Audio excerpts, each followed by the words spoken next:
नमस्कार दोस्तों, जैसा कि डिजिटल इंडिया का जो बिल है आपका राइट नाउ पाइपलाइन में है और एक्सपेक्टेड है कि जून में ये इस पे जो है एक्ट बन जाएगा। अगर आपको याद होगा दोस्तों तो इंफॉर्मेशन टेक्नोलॉजी एक्ट 2000 हमारे जो देश में बेहतरीन एक कानून था इंटरनेट लॉ के रिगार्डिंग, लेकिन भारत सरकार इस बार इस पार्टिकुलर जो कानून है इसका नाम चेंज करके इसको रख रही है डिजिटल इंडिया बिल।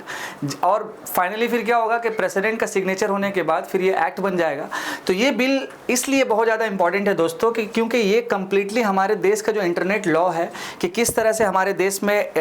कोई भी कंपनी जब सेटअप करती है, स्पेशली मान लीजिए आईटी कंपनी, तो वो कैसे रेगुलेट करेगी। इसके साथ साथ हम लोग जो फेसबुक देन व्हाट्सएप या अलग अलग सोशल मीडिया प्लेटफॉर्म जो यूज़ करते हैं तो वो हम लोग कितने कंट्रोलिंग से करेंगे, क्या वो हम लोगों को सोच समझ के यूज कैसे करना है, ये सारा जो पॉलिसी रहेगा वो इस पार्टिकुलर डिजिटल इंडिया बिल्स के अकॉर्डिंग जो है इसमें कंप्लीट उसका प्रोविजन लिखा हुआ रहेगा।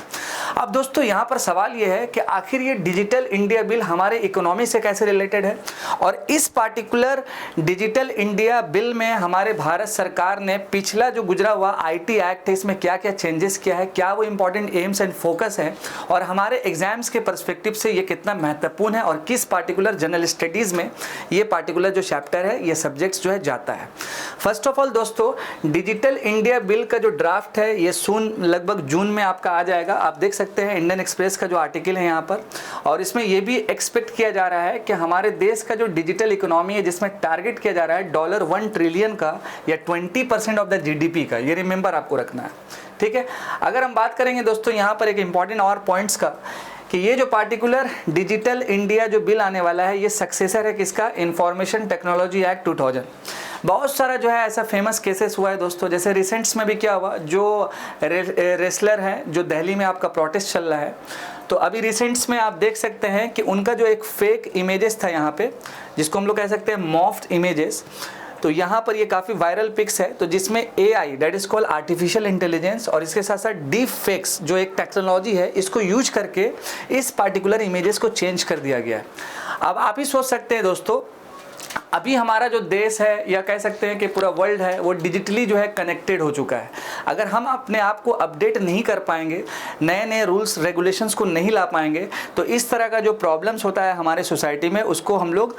शॉर्ट आउट नहीं कर पाएंगे। इसके साथ साथ दोस्तों डिजिटल इंडिया बिल के अकॉर्डिंग भारत के अलावा और भी जो अलग अलग कंट्री है, जैसे US का मॉडल क्या है, चाइना का मॉडल क्या है, इसके साथ यूरोपियन यूनियन का मॉडल क्या है डिजिटली लेकर के, और कितना ये सक्षम है और कितने हद तक इसको अच्छे से हम लोग जो है पढ़ सकते हैं, समझ सकते हैं और कर सकते हैं।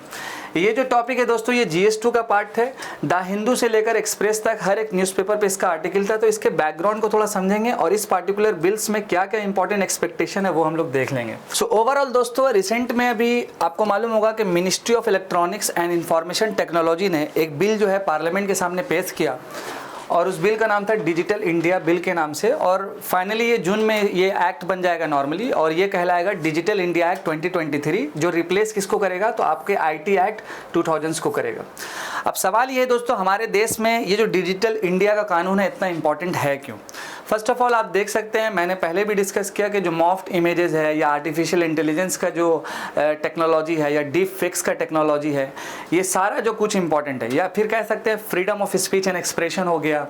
या इसके साथ साथ आपका ऑनलाइन सेफ्टी हो गया, तो इन सारे चीज़ों को अच्छे से पैकअप करने के लिए और स्पेशली जो सबसे महत्वपूर्ण चीज़ है सेक्टोरल रेगुलेशंस के लिए ये पार्टिकुलर डिजिटल इंडिया एक्ट जो है हमारे देश में जून में जो है लाया जा रहा है, जो रिप्लेस कर रहा है आईटी एक्ट को। ये आपको रिमेंबर रखना है।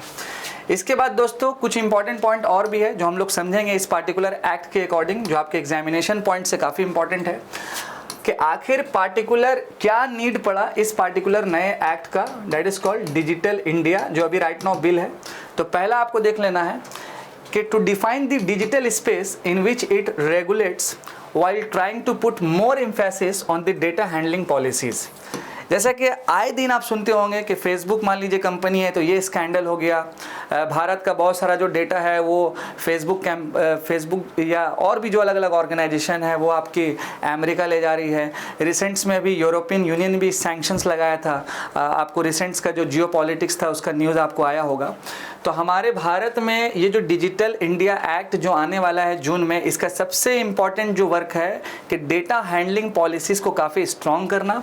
इसके साथ साथ जो सेकंड पॉइंट है इस पार्टिकुलर एक्ट के लिए कि साइबर जो सिक्योरिटी है, एक्चुअल में साइबर सिक्योरिटी लैंडस्केप जो है, जो जितनी भी साइबर क्राइम्स है उसको काफ़ी बेहतरीन तरीके से जो है हैंडल करना। और तीसरा जो सबसे महत्वपूर्ण चीज़ है इस पार्टिकुलर एक्ट में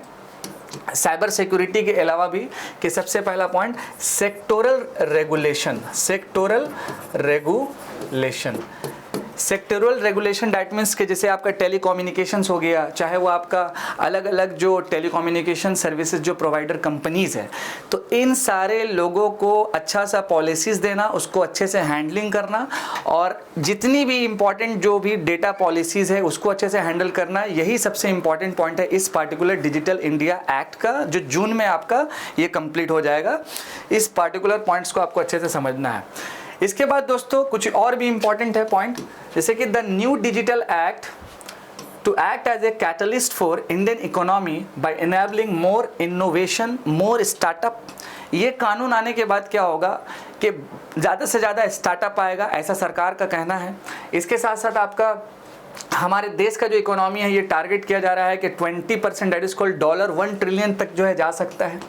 इसके साथ साथ सेफ्टी सबसे इंपॉर्टेंट कंसर्न है, सेफ्टी। देन इसके बाद ट्रस्ट और अकाउंटेबिलिटी, सबसे इंपॉर्टेंट कंसर्न यही है। और इससे भी ज़्यादा जो सबसे महत्वपूर्ण है डेटा प्रोटेक्शन पॉलिसी का हैंडलिंग और सेक्टोरल रेगुलेशंस, ये एक्सपेक्ट हम लोग कर रहे हैं कि इस पार्टिकुलर डिजिटल इंडिया जो बिल है इसमें आपका रहेगा और फाइनली ये जून में आ जाएगा। इसके साथ साथ आईटी एक्ट जो 2000 था, तो आजकल क्या था कि उसके कई सारे इंपॉर्टेंट सेक्शन है, जैसे सेक्शन 66 है, 69 है, 67 है, जिसके अकॉर्डिंग क्या है कि कोई भी ऑनलाइन क्राइम्स होता है तो इस पार्टिकुलर आईटी एक्ट के थ्रू हैंडलिंग होता है, लेकिन इसको रिप्लेस करके क्या आ जाएगा, डिजिटल इंडिया एक्ट। अब बात यहां पर यह है दोस्तों कि भारत के अलावा और भी कौन कौन सा मॉडल है डिजिटल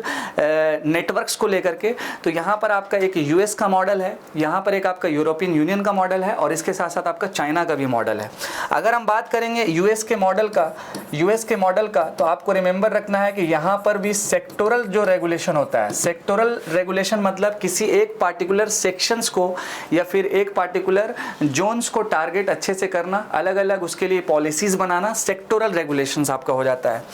इसके साथ साथ आपका यूरोपियन यूनियन की अगर हम बात करेंगे तो वहां पर चलता है जीडीपीआर मतलब होता है general data protection regulation, which is very very important. इसके साथ साथ चाइना के भी जो है आपका वो आपका है PIPL, which is very very important. ये कुछ इंपॉर्टेंट पोर्शन है। अगर हम बात करें डिजिटल इंडिया का कुछ इंपॉर्टेंट की प्रोविजंस का, तो आपको रिमेंबर रखना है freedom of speech and expression, इसके साथ साथ डीप फेक, इसके बाद आपका ऑनलाइन सेफ्टी। ये कुछ इंपॉर्टेंट जो है प्रोविज़न है इस पार्टिकुलर कानून का।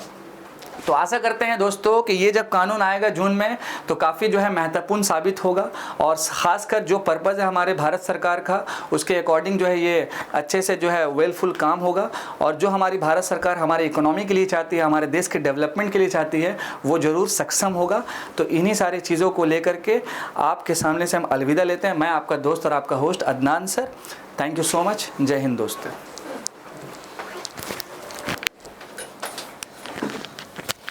ठीक है।